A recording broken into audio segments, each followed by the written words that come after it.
अस्सलाम वालेकुम। आज का व्लॉग और मैं हूं आपका होस्ट आफ्ताब इकबाल। आज सबसे पहले दो चार बातें इंतहाई इख्तिसार के साथ गुज़श्ता व्लॉग यानी मियाँ की मल्हार से मुताल्लिक।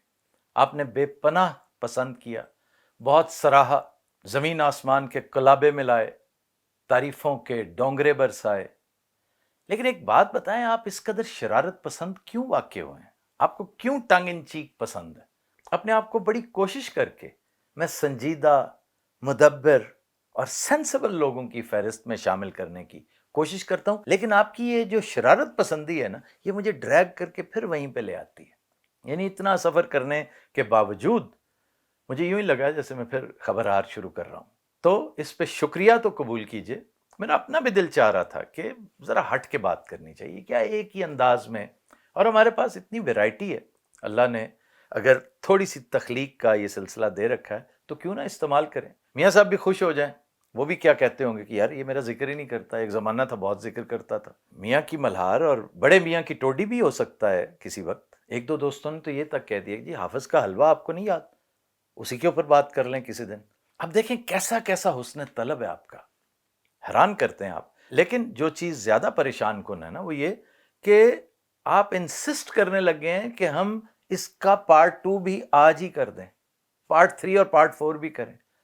तो इतनी बेसब्री ना शो करें, क्योंकि मामलात काफ़ी संजीदगी की तरफ जा रहे हैं। मियाँ की मल्हार हफ्ते में एक बार इंशाल्लाह ज़रूर होगी। आप दुआ ये करें कि हालात हद से तजावुज़ ना कर जाएं कि हमें बहुत ही संजीदा गुफ्तगू करनी पड़े। जो मुझे नज़र आ रहा है वो तो ये कि हमें तो लाइव गुफ्तगू करनी पड़ा करेगी, क्योंकि मामलात संजीदगी से ज़्यादा कशीदगी और अब कशीदगी से भी ज़्यादा संगीनी के राल में दाखिल हो रहे हैं। मुझे यही महसूस होता है। चुनाचे मियाँ की मल्हार का तज़किरा फ़िलहाल पेंड कर दें, ठीक है। अब आ जाएं मौरूज़ी हालात की तरफ, असल और खौफनाक हालात की तरफ। देखें, एक बहुत बड़ा सानहा हुआ है। मौलाना खान ज़ैब को शहीद कर दिया गया।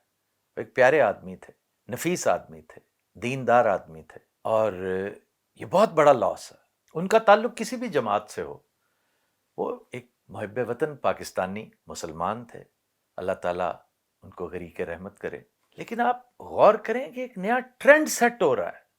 वतन अजीज में फिर से वही हलचल शुरू हो रही है जो हमेशा तूफान का पेशखेमा साबित होती है।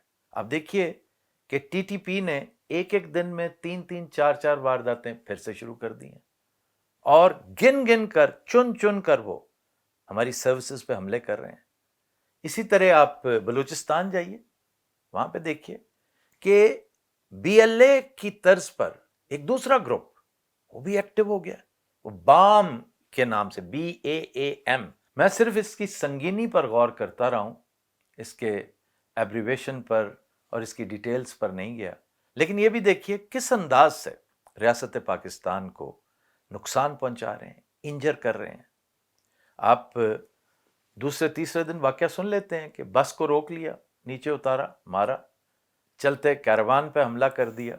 और जो ज्यादा तशवीशनाक बात है वो ये कि ये स्नोबॉल हो रहा है, ये बढ़ता चला जा रहा है, इसका मैग्नीट्यूड बड़ा हो रहा है। इसलिए आज इन चीज़ों पर इंतहाई इख्तिसार के साथ थोड़ा सा गौर करने की ज़रूरत है कि ये जो नया ट्रेंड है ये हमें किस तरफ लेके जा रहा है। इधर तो खैर ये काम सुबह दोपहर शाम के हिसाब से हो रहे हैं ना, बलूचिस्तान में भी और केपी में भी। लेकिन जो ज़्यादा ख़तरनाक बात है वो भारतीय दानिश्वरों को अगर आप सुने ना, पाकिस्तान में बैठ के आमतौर पे आप सुनते नहीं हैं। हमारे यहाँ ट्रेंड नहीं है कि दूसरे की ओपिनियन भी देखना सुनना, और हमारा मीडिया इस पर गुफ्तगू ही नहीं करता। वो इसलिए नहीं करता कि उसका पेट भर दिया गया है 100 अरब रुपए से। जरा गौर करें, कल परसों ये डॉक्यूमेंट देखकर मुझ पर थोड़ी देर के लिए लर्जा भी तारी हुआ था कि जिसके साबिक सिपा सलार के अल्फाज थे कि साढ़े कोल ते टैंकां च पेट्रोल दे पैसे नहीं है। अभी ये ज्यादा दूर की बात नहीं है, कुछ अरसा पहले की है। तो वहां पर 100 अरब रुपए सिर्फ मीडिया का मुंह बंद करने के लिए दिए जा रहे हैं। आप पे तो आफरीन है, लेकिन उस मीडिया पे तुफ है कि जो पैसे लेके मुंह बंद किए बैठा है।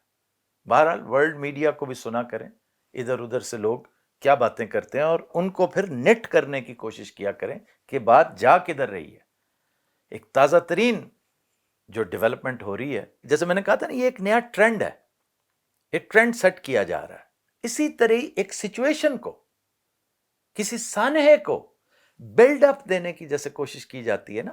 اور اگر آپ نے 20-25 سال صحافت کی ہو، تگڑی صحافت کی ہو، چیزوں کو مائنیوٹلی دیکھا ہو، تو آپ اس بلڈ اپ کو سمجھنے لگتے ہیں.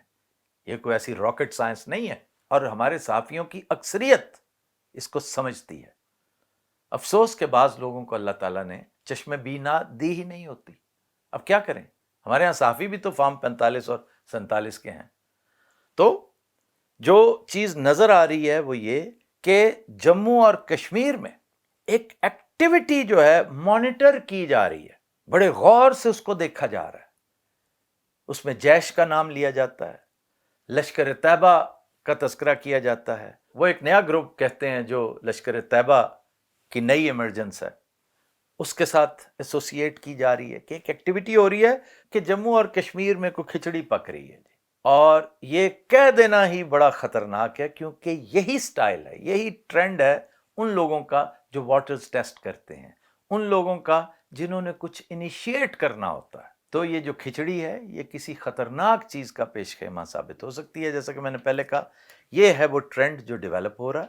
اور جس طرح اوپر تلے یہ واقعات ہوئے ہیں، مولانا کا مرڈر ہوا ہے، کوئی بعید نہیں اسی طرح ہو سکتا ہے کوئی سنسنی خیز چیز پنجاب کی طرف بھی آ جائے. ہمارے پنجاب، پاکستانی پنجاب میں کوئی واقعہ رونما ہو جائے. میں نے کافی غور کیا اس پہ، اور اٹ گیوز می شڈرز کہ اس وقت جو سب سے کرٹیکل اور ڈینجرس پوائنٹ ہے وہ اڈیالہ جیل ہے. جو سب سے زیادہ انڈینجرڈ انسان ہے وہ عمران خان ہے. تو میں حیران ہوں کہ آپ کا دھیان ادھر کیوں نہیں جا رہا؟ آپ کیوں غور نہیں کر رہے کہ اگر کسی نے گند کریٹ کرنا ہے تو اس سے نادر موقع، اس سے بہترین چانس اور کیا ہو سکتا ہے؟ کوئی کچھ بھی کر سکتا ہے، کسی وقت بھی کر سکتا ہے. چنانچہ خان کے بارے میں ہمیشہ اندیشہ ناک رہتا ہوں. وہ بہت عظیم لیڈر ہے، بہت بڑا آدمی ہے. تو اس جیسے آدمی کا ان حالوں میں ہونا انتہائی خطرناک حالات کا باعث ہو سکتا ہے. تو میں اس طرف سے بہت پریشان ہوں. ساتھ ہی ساتھ قاسم اور سلمان کے بارے میں، اس کے بیٹوں کے بارے میں کہتے ہیں کہ جی پاکستان آ سکتے ہیں، وہ لیڈ کر سکتے ہیں. یہ کیا احمقانہ سوچ ہے؟ پاگل ہے ان کی ماں کہ انہیں یہاں بھیجے گی، اس خطرناک صورتحال میں بھیجے گی جہاں ان کا باپ انتہائی خطرناک حالات سے دوچار ہے، وہاں ان کو بھی بھیج دیں. یہ ایک ٹپیکل مری ہوئی ڈرپوک سی لاغر سوچ ہے ہمارے چند ورکروں کی، پی ٹی آئی کے. تو اس سے اجتناب کریں. خان کو اگر بچانا ہے تو اللہ نے بچانا ہے، انسٹرومنٹ آپ نے بننا ہے، تو آپ اپنا رول پلے کریں. آپ نے اگر اسے بچانا ہے تو اس کا طریقہ یہ نہیں ہے کہ اب وہ آئے گا تو پھر خان بچے گا. اب یہ اگر ہوگا تو پھر بات بن سکتی ہے. ٹپیکل جیسے کرکٹ مینٹیلٹی ہے نا، کہ اگر زمبابوے سے آسٹریلیا ہار جائے اور اس کے بعد پھر نیوزی لینڈ سے ہوتا ہوا انگلینڈ کو ہرائے اور پھر انڈیا کو ہراتا ہوا پتہ نہیں کہاں سے ہوتا ہوا واپس آ جائے، تو شاید پاکستان پھر سے ٹورنامنٹ میں واپس آ جائے. اس طرح کی فرسودہ اور شکست خوردہ اپروچ سے نکلیں. آج دیکھا جائے تو بظاہر کوئی خاص خبر کوئی ایسی چیز نہیں ہے، لیکن یقین کیجئے یہ ایک لائن ہی 100 باتوں کی ایک بات ہے کہ یہ جو خطرناک ٹرینڈ کریٹ کیا جا رہا ہے یہ کسی طوفان کا پیش خیمہ ہے. اس پر غور کریں. بات کہیں جاتی نظر آ رہی ہے. میرے ٹوٹے پھوٹے الفاظ یاد کرنے کی کوشش کیجئے. کچھ عرصہ پہلے کیا میں نے یہ نہیں کہا تھا کہ یہ جنگ اٹل ہے؟ یہ انتہائی مہلک اور خطرناک جنگ ہے. اور کیا میں نے بارہا یہ نہیں کہا کہ we are just one event away from a massive war? اس پہ غور کریں. آپ سے ملاقات ہوگی انشاءاللہ نیکسٹ ولاگ میں. انٹل دین، اللہ حافظ و ناصر.